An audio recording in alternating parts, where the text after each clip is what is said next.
Untuk tuntutannya apa aja sih kalau boleh tahu? Oke, baik, terima kasih teman-teman udah bersedia untuk menunggu persidangan ini. Dan kemudian pada saat ini kami ya mewakili dari prinsipal untuk menyampaikan ya bahwa pada saat ini sebenarnya agenda kita itu lebih kepada ingin menyampaikan bukti pembanding. Ya.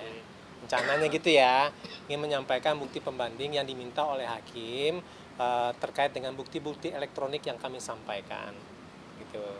Nah, bukti-bukti yang kami sampaikan itu memang ada beberapa klaster gitu ya, terkait dengan anak, terkait dengan dalil dalil-dalil yang mereka persangkakan terlebih dahulu lah ya, kan gitu ya. Nah, jadi itu sebenarnya yang kita sampaikan pada hari ini. Nah, tapi rencananya itu mau dilakukan karena itu tidak ditindaklanjuti, mungkin minggu depan kita akan berikan itu lagi gitu kan. Karena begini, kami meyakini dan selama ini kami menyampaikan bahwa kalau bukti elektronik itu harus ada pembanding. Kenapa itu harus dilakukan? Ini untuk memberikan suatu validitas dari suatu alat bukti elektronik sebenarnya. Karena validitas itu diukur dalam bukti elektronik, satu itu tentang konfidensialnya, gitu kan, terutama terkait dengan persetujuan dari si pemilik data. Kemudian yang kedua itu terkait dengan integritas dari si data itu sendiri, gitu kan. Dan kemudian yang ketiga itu terkait dengan autentiknya dari suatu alat bukti, gitu. Karena kalau misalnya bukti-bukti elektronik yang tidak disusulkan dengan bukti pembanding, dikhawatirkan bukti tersebut itu tidak mempunyai kualifikasi yang valid. Bukti yang tidak dikualifikasi sebagai alat bukti itu tidak bisa dipertimbangkan dalam kerangka hukum, baik itu dalam kerangka hukum pidana maupun kerangka hukum perdata.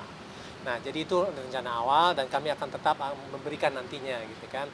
Karena kami berpikir bahwa yang namanya untuk bukti-bukti ini kita akan sampaikan agar nantinya adanya kevalitan dalam hakim mempertimbangkan suatu putusan nantinya. Itu yang pertama. Dan kemudian yang kedua, tapi ada dua saksi gitu kan. Nah, dua saksi itu yang membantah yang paling mendasar sekali itu terkait dengan anak itu trauma. Apakah memang benar trauma atau tidak, biarlah orang itu yang menceritakan sendiri gitu kan. Esensinya kita mau ceritain gitu kan. Karena ini mempertimbangkan dari tumbuh kembangnya anak. Karena kami berkeyakinan bahwa kalau misal berpolemik di media itu tidak produktif. Kami akan banyak berpolemik itu atau berdiskusi secara tajam itu di ruang persidangan dibandingkan dengan media. Karena yang namanya tumbuh kembang anak itu harus dihormati dengan tidak membicarakan kedua orang tuanya. Kedua orang tuanya itu baik. Kedua orang tuanya itu sama-sama dicintai sama anak-anaknya gitu kan. Oleh sebab itu makanya pada saat ini kami tidak akan mencerita itu, tapi kami pengen meminta kepada hakim itu satu hal, bahwa bukti-bukti di persidangan itulah yang akan dipertimbangkan, bukanlah bukti-bukti di dalam pemberitaan. Itu kira-kira ya teman-teman dari kami, mungkin juga pengacara Baim kayak Fahmi gitu kan bakal menyampaikan juga. Tapi pada esensinya adalah saksi kami pada saat ini ingin membantah dari apa yang telah mereka dalilkan.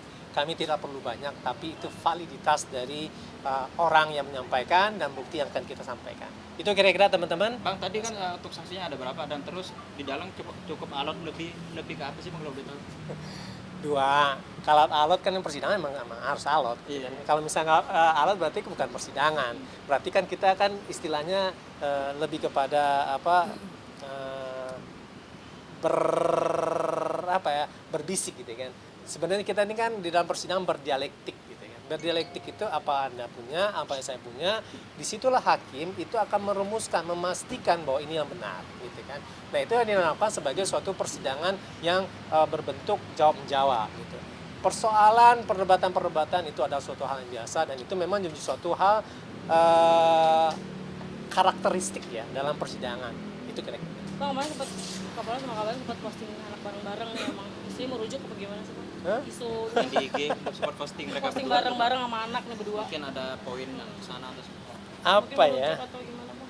Kalau misalnya eh, kalau saya sih cuman pengen mau bilang ya, hingga saat ini sudah lebih dari 5 bulan anak-anak itu tidak bersama pola. Itu yang disampaikan pola sebenarnya di dalam persidangan gitu ya. Saat ini mungkin sudah 3 minggu anak-anak bersama ayahnya di Jogja. Jadi anak-anak tidak sekolah sehingga Paula tidak bisa menemui anak-anak pola di sekolah gitu. Jadi itu sih sebenarnya apa terkait dengan yang pertanyaan tadi gitu ya. Ya belum ada pembicaraan ke arah sana. Nah, itu postingan lama atau Ya itu nanti cek aja.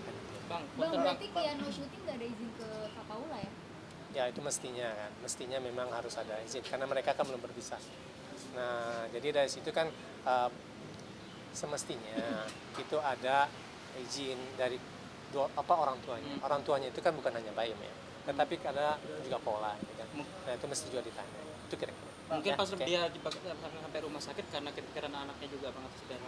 Rumah sakit? Sempat kemarin kan sempat sakit Kak Paula karena memikirkan anaknya karena abang bilang lama Ketika- tidak berjumpa. iya, minggu. Ya nanti cek ya ke rumah sakit itu ya. Bang, kalau dari Kak Paulanya sendiri mungkin kemarin kan dari pihak Baim hanya menginginkan perceraian ya.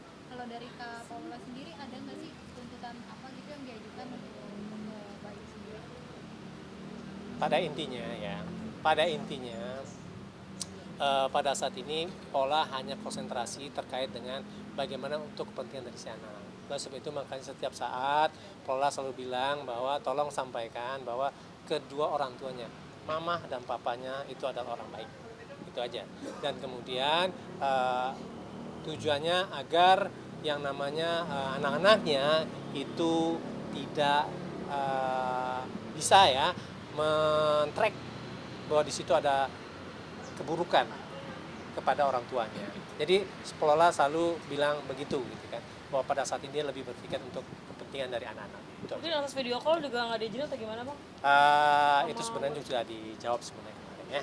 Oke, masih. Paula kecewa nggak sih anak nggak sekolah karena syuting? Tadi kan udah disebutin. Tadi udah disebutin ya bahwa pada intinya Pola itu tidak bisa tadi apa ya? Intinya di sini kan dibilang hingga saat ini sudah 5 bulan anak-anak tidak bersama Pola. Saat ini sudah 3 minggu anak-anak bersama ayah di Jogja. Jadi anak-anak tidak sekolah dan Pola tidak bisa menemui anak. Itu Di aja. luar kota Jadi ya, itu Bang? sudah bisa menggambarkan ya apa kira-kira yang teman-teman tanya. Kira-kira itu ya teman-teman ya. Tapi tadi Masih banyak. Selanjutnya apa bang? Agenda besoknya adalah saksi dari kami juga. Nah, kami akan menghadirkan beberapa saksi lagi nantinya. Baik itu saksi ahli maupun saksi fakta nantinya. Di tanggal 26. Ya, hari Rabu besok. Alasan penangguhannya? Kan lagi Saya kan bukan lawyer dia. Makasih, Bang. Saya bukan lawyer. Tanggal 26. Masih ya. Maaf ya kalau bisa nggak puas ya.